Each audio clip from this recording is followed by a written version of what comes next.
வணக்கம். பங்கு சந்தையில சும்மா ஒரு பை பட்டனை தட்டுறதோட நம்ம வேலை முடிஞ்சிடுச்சுன்னு நினைக்கிறீங்களா? இல்லவே இல்ல. உண்மையில நீங்க எந்த மாதிரி ஆர்டரை செலக்ட் பண்றீங்கன்றது தான் உங்க லாப நஷ்டத்தையே தீர்மானிக்க போகுது. வாங்க, ஒரு ப்ரொஃபஷனல் ட்ரேடர் மாதிரி யோசிச்சு இந்த வெவ்வேறு விதமான ஆர்டர்ஸை பத்தி இன்னைக்கு நாம தெரிஞ்சுக்கலாம். ஒரு நிமிஷம் யோசிச்சு பாருங்க. ஒரு நல்ல ஸ்டாக்கை வாங்கணும்னு நினைக்கிறீங்க, ஆனா அதிக விலை கொடுத்துருவோமோன்னு ஒரு சின்ன பயம். இல்லனா வாங்கின ஸ்டாக் விலை திடீர்னு இறங்கிட்டா பெரிய நஷ்டம் வந்துருமோன்னு ஒரு கவலை. இந்த மாதிரி எல்லா சூழ்நிலைக்கும் ஒரு குறிப்பிட்ட ஆர்டர் வகை இருக்கு.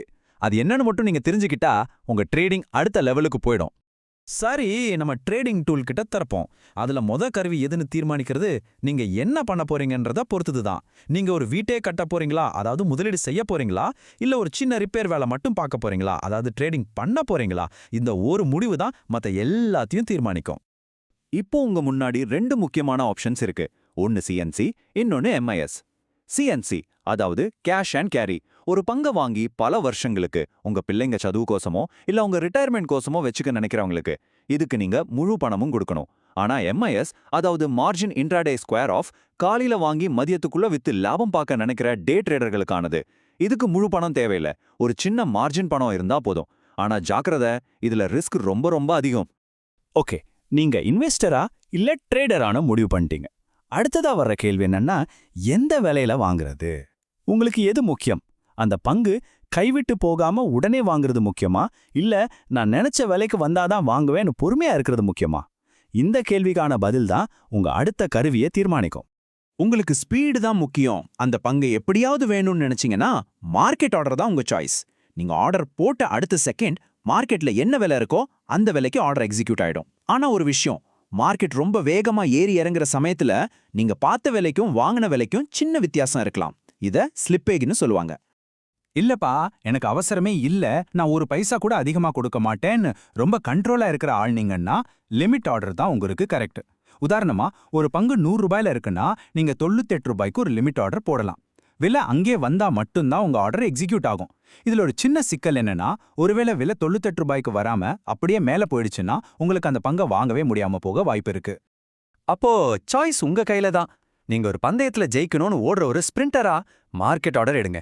இல்ல சரியான தருணத்துக்காக காத்திருந்து தாக்குற ஒரு வேட்டைக்காரர்னா லிமிட் ஆர்டர் யூஸ் பண்ணுங்க. உங்க கேரக்டருக்கு எது பொருந்துதோ அதை தேர்ந்தெடுங்க. பங்குச்சந்தைனா விலை ஏறும்போது மட்டும்தான் பணம் சம்பாதிக்க முடியும்னு நிறைய பேர் தப்பா நினைச்சிட்டு இருக்காங்க. ஆனா நான் ஒன்னு சொல்றேன் கேளுங்க, மார்க்கெட் சரியும் போதும் உங்களால லாபம் பார்க்க முடியும். ஆச்சரியமா இருக்கா? இந்த டெக்னிக்கு பேர் தான் ஷார்ட் செல்லிங். இதை எம்ஐஎஸ் ட்ரேடிங்ல எப்படி பயன்படுத்துறதுன்னு இப்போ பார்க்கலாம். முதல்ல லாங் போவதுனா என்னன்னு பாத்திரலாம். இது ரொம்ப சிம்பிள். கோயம்பேடு மார்க்கெட்ல தக்காளி விலை ஏறும்னு நினைச்சு கம்மியான விலையில வாங்கி வச்சுட்டு விலை ஏறுனதும் விக்கிறது மாதிரி தான். இதுதான் நாம வழக்கமா செய்யற ட்ரேடிங். இப்பதான் அசல் விஷயத்துக்கு வரும். Short selling. இதை இப்படி கற்பனை பண்ணிக்கோங்க. உங்க நண்பர்கிட்ட இருந்து ஒரு புக்கை கடன் வாங்கி 100 ரூபாய்க்கு வித்துடுறீங்க. ஒரு வாரம் கழிச்சு அதே புக்கோட விலை 80 ரூபாயா குறைஞ்சிருது. இப்போ நீங்க அது 80 ரூபாய்க்கு வாங்கி உங்க நண்பருக்கு திருப்பி கொடுத்துட்டா உங்க பாக்கெட்ல 20 ரூபாய் லாபம். இங்க உங்க புரோக்கர் தான் அந்த நண்பர் மாதிரி. அவர் தான் உங்களுக்கு பங்குகளை கடன் கொடுப்பார்.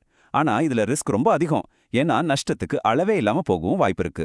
நீங்க ஒரு பங்கு ஷார்ட் பண்ணிருக்கீங்களான்னு கண்டுபிடிக்க ஒரு சின்ன டிப் இருக்கு. உங்க ட்ரேடிங் பிளாட்ஃபார்ம்ல உங்க பொசிஷன்ஸ்ல பங்கு எண்ணிக்கைக்கு முன்னாடி ஒரு மைனஸ் குறி, அதாவது -1ன்னு இருந்தா நீங்க மார்க்கெட் இறங்கும்னு பெட் கட்டியிருக்கீங்கன்னா அர்த்தம். அடுத்த தடவை இந்த குறியீட்டை கவனிச்சு பாருங்க. நம்ம ட்ரேடிங் டூல் கிட்ல இருக்கிறதுலயே மிக முக்கியமான கருவிகள் எது தெரியுமா? அது நம்ம பணத்தை பாதுகாக்கிற கருவிகள் தான். இது உங்க கார்ல இருக்கிற சீட் பெல்ட், ஏர் பேக் மாதிரி. விபத்து நடக்காதுன்னு தான் நம்புவோம், ஆனா நடந்தா நம்மள காப்பாத்துறது இதுதான். வாங்க அந்த பாதுகாப்பு கருவிகளை பற்றி பார்க்கலாம். ஸ்டாப் லாஸ்ங்கிறது உங்க ட்ரேடிங்குக்கான ஒரு இன்சூரன்ஸ் பாலிசி மாதிரி. உதாரணத்துக்கு நீங்க ஒரு பங்கை 100 ரூபாய்க்கு வாங்குறீங்க. உங்களால 10 ரூபாய்க்கு மேல நஷ்டம் தாங்க முடியாதுன்னு முடிவு பண்ணி 90 ரூபாயில ஒரு ஸ்டாப் லாஸ் ஆர்டரை போடுறீங்க.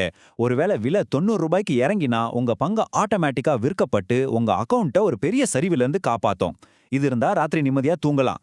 கவர் ஆர்டர் இன்ட்ராடே ட்ரேடர்களோட ஒரு ஸ்பெஷல் பவர். இது ஒரு buy one get one free offer மாதிரி. நீங்க ஒரு பங்கை வாங்கும் போதே அதுக்கான ஸ்டாப் லாஸையும் ஒரே கிளிக்ல செட் பண்ணிடலாம். இது நம்ம எமோஷன்ஸை கண்ட்ரோல் பண்ணி ரொம்ப டிசிப்ளினா ட்ரேட் பண்ண உதவும்.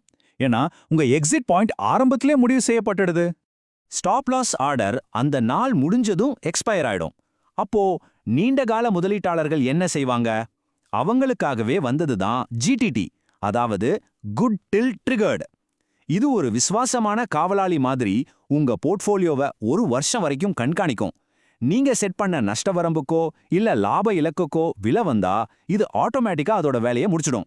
இதுவரைக்கும் நாம பார்த்த எல்லா கருவிகளையும் தனித்தனியா தெரிஞ்சுக்கிட்டோம். இப்போ அது எல்லாத்தையும் ஒன்னா சேர்த்து ஒரு மாஸ்டர் ட்ரேடரா நீங்க எப்படி பயன்படுத்தலாம்னு பார்க்குற நேரம் வந்தாச்சு. இதுதான் உங்க முழுமையான பவர்ஃபுல்லான ட்ரேடிங் டூல் கிட். இந்த அட்டவணைய ஒரு நிமிஷம் பாருங்க. இதுதான் நம்மளோட சீட் ஷீட். நீங்க நீண்ட கால முதலீட்டாளரா கண்ண மூடிட்டு சிஎன்சி எடுங்க. ஒரே நாள்ல லாபம் பார்க்கணுமா? MIS தான் உங்க சாய்ஸ். வேகம் தான் முக்கியம்னா மார்க்கெட் ஆர்டர், இல்ல விலை தான் முக்கியம்னா லிமிட் ஆர்டர். நஷ்டத்தை குறைக்க ஸ்டாப் லாஸ், இன்ட்ராடே பாதுகாப்பிற்கு கவர் ஆர்டர். உங்க லாங் டேர்ம் போர்ட்ஃபோலியோவுக்கு GTT தான் காவலாளி.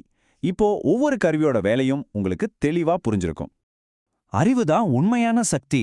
இப்போ இந்த எல்லா கருவிகளை பத்தியும் தெரிஞ்சுக்கிட்டதுக்கு அப்புறம் உங்க ட்ரேடிங்கை நீங்க எப்படி மாத்த போறீங்க? ஞாபகம் வச்சுக்கோங்க, சிறந்த கருவிங்கிறது உங்க உத்திக்கும் உங்க குணத்துக்கும் பொருத்தமானதா இருக்கிறது தான். கீழே கமெண்ட்ல சொல்லுங்க, நீங்க எந்த ஆர்டர் வகையை அதிகமா பயன்படுத்துறீங்க அல்லது இனிமேல் பயன்படுத்த போறீங்க. புத்திசாலித்தனமா உங்க டூல் கிட்ட பயன்படுத்துங்க.